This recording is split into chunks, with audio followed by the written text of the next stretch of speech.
Welcome to YoYo TV. వైద్యో నారాయణ హరి అంటారు. వైద్యులను సాక్షాత్తు విష్ణువుతో సమానంగా భావిస్తాం. రోగులకు పునర్జన్మను ప్రసాదించేటంతటి గొప్ప పని చేస్తారు. కాబట్టి అందుకే ఆ దేవుడి తర్వాత ప్రతి ఒక్కరూ చేతులెత్తి మొక్కేది డాక్టర్లకు మాత్రమే. కానీ ఇప్పుడు కొంతమంది వైద్యం సామాన్యులకు యమపాశంగా మారుతోంది. ఎంతో నమ్మకంతో ప్రైవేటు ఆసుపత్రులకు వెళ్తే ప్రాణాలతో తిరిగి ఇంటికి వెళ్తామనే గ్యారంటీ లేకుండా పోతోంది. నిండు గర్భిణి ఆసుపత్రికి వెళ్తే తల్లి బిడ్డ క్షేమంగా వస్తారనే గ్యారంటీ లేదు. వైద్యుల నిర్లక్ష్యానికి తల్లి లేదా బిడ్డ బలి కావడం ఆనవాయితీగా మారిపోయింది. పైగా నిండు ప్రాణానికి వెలకడుతున్నాయి కొన్ని ప్రైవేటు ఆసుపత్రులు. ఇటీవలే చౌటుప్పల్ పట్టణ కేంద్రంలోని ఓ ప్రైవేటు ఆసుపత్రిలో ఇలాంటి ఘటనే చోటు చేసుకుంది. ప్రియాంక అనే ప్రైవేటు ఆసుపత్రికి ప్రసవం కోసం వచ్చిన నిండు గర్భిణి మగ బిడ్డకు జన్మనిచ్చి ప్రాణాలు వదిలింది.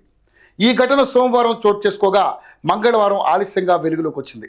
రామన్నపేట మండలం వెల్లంకి గ్రామానికి చెందిన నిండు గర్భిణి కాన్పు కోసం స్థానిక పట్టణ కేంద్రంలోని గైనకాలజిస్ట్ వద్దకు వచ్చింది. కాగా అదే రోజు ఉదయం ప్రసవించగా మగబిడ్డకు జన్మనిచ్చింది. కొద్దిసేపటి తర్వాత మహిళ గుండె సరిగా కొట్టుకోవడం లేదని మెరుగైన చికిత్స నిమిత్తం హైదరాబాద్లోని ప్రైవేటు ఆసుపత్రికి తీసుకెళ్లాలని వైద్యురాలు సూచించింది. చేసేదేమీ లేక ఆమె బంధువులు హైదరాబాద్ ఆసుపత్రికి తీసుకెళ్లగా అక్కడ పరీక్షించిన వైద్యులు అప్పటికే మృతి చెందినట్లుగా నిర్ధారించారు. గర్భిణి మృతి చెందడంతో బంధువులకు సమాచారం ఇచ్చారు. ఆమె బిడ్డ చౌటుప్పల ఆసుపత్రిలోనే ఉంది. ఈ క్రమంలో విషయం ఆసుపత్రి వైద్యులకు తెలిసింది. దీంతో మృతదేహాన్ని ఆసుపత్రి ఎదుట నిరసన చేయాలని బంధువులు గ్రామ పెద్దలు భావించారు.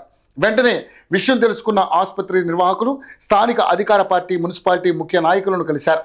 అంతేకాకుండా ఆసుపత్రి నిర్వాహకులు పోలీసులకు కూడా చెప్పడంతో వారు ఆసుపత్రిని సందర్శించి పోలీసు బందోబస్తు కూడా ఏర్పాటు చేశారు. ప్రసవించిన మహిళలకు ముందే హార్ట్ ప్రాబ్లం ఉన్న సంగతి వైద్యులకు చెప్పలేదని, తమ తప్పు లేదని మృతురాలి బంధువులకు చెప్పడంతో ఆసుపత్రి దగ్గరకు రాకుండా ఇంటికి వెళ్ళిపోయారని నమ్మించారు. అయినప్పటికీ ఆసుపత్రి మేనేజ్మెంట్, అధికార పార్టీ నాయకులు మాట్లాడిన విషయం బయటకు వచ్చింది. దీనికి తోడు పోలీసు అధికారులు కూడా ఈ సెటిల్మెంట్కు సహకరించినట్లుగా బహిరంగంగా ఆరోపణలు వినిపిస్తున్నాయి. మృతురాలి బంధువులకు 12 లక్షల రూపాయలు పరిహారం ఇచ్చేందుకు ఆసుపత్రి నిర్వాహకులతో అధికార పార్టీ నాయకులు ఒప్పందం చేసినట్లుగా గుసగుసలు వినిపిస్తున్నాయి. ఇప్పటికే 2 లక్షల రూపాయలు ఇచ్చారని, మిగతావి విడతల వారీగా చెల్లిస్తామని ఆసుపత్రి యాజమాన్యం చెప్పినట్లుగా సమాచారం. దీనికి తోడు సెటిల్మెంట్ చేసిన నాయకులకు, పోలీసులకు కూడా అదనంగా ముట్టజెప్పినట్లుగా కూడా పలువురు ఆరోపణలు చేస్తున్నారు. దీంతో ఈ ఘటనపై క్షేత్రస్థాయిలో సంబంధిత వర్గాలు సమాచారాన్ని సేకరిస్తున్నారు. ఈ నేపథ్యంలోనే పేద ప్రజల ప్రాణాలతో చెలగాటమాడుతున్న వైద్యులకు ప్రజాప్రతినిధులే ఒత్తాసు పలకడం ఏంటని ప్రశ్నిస్తున్నారు.